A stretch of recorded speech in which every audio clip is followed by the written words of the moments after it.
My name is Bill McCamley. I'm a state representative from Las Cruces and Mesilla. It is January 3rd, 2017. Happy New Year again to everybody. This is your legislative update for the day. So a week from today, we enter the legislative session in New Mexico, where one of the biggest talking points, as it always is the state budget. And this is really important because we talk about the money we're bringing into the state and how we then pay to do things that are important to everybody. So fund schools, fund cops, fund roads, healthcare, all those things. And one of the things that has been one of the more prevalent topics of discussion is oil and gas prices.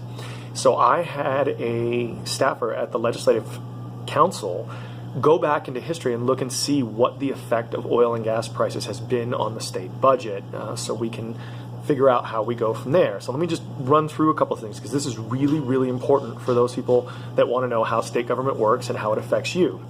There are 5 different taxes levied directly on the oil and gas industry, and these all in add up to about 16% of the total state budget. When you talk about funds from indirect sources, so we have a couple of severance permanent funds that fund a little bit to the state every year. We've got the gross receipts tax that people who work in the oil and gas industry pay when they buy things, and personal and corporate income taxes from people, once again, that work in corporations that are involved in the oil and gas industry. It's about 30 to 35% of the state budget is completely reliant on oil and gas. The tax cuts that we had in 2004, 2005, and 2013 on capital gains, the personal income tax, and then the corporate income tax have really made sure that we depend on oil and gas revenues to fund all the things that we need to fund. And this is fine as we go into the next portion of this little talk.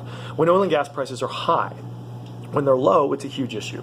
So production as of now has doubled since 2010 here in 2017 because of fracking and the new technologies that are going on with that. But oil prices have dropped and gas prices have dropped significantly since then. So as an example, the price per barrel of oil in 2008 was $121.02. Just this last year, when we were at the legislative session talking about how it affects the state budget, it was at $25, no, I think it was about $27 or $30.